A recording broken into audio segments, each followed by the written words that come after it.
Assalamu alaikum dear students, hope so you are fine at home. Now we are continuing our syllabus after winter vacation. Students, हम अपना next syllabus start करेंगे जो कि हमने notebooks पे right करना है. हमारा चैप्टर चल रहा था मेजरमेंट, उस पर है कैपेसिटी की डेफिनेशन आप लोगों ने लर्न भी करनी है और नोटबुक्स पे राइट भी करनी है. हम राइट करते हैं capacity. The quantity of liquid in a container can hold is called its capacity.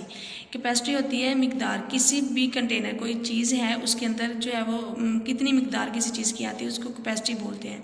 Capacity की 2 टाइप्स होती हैं, लेस कैपेसिटी और मोर.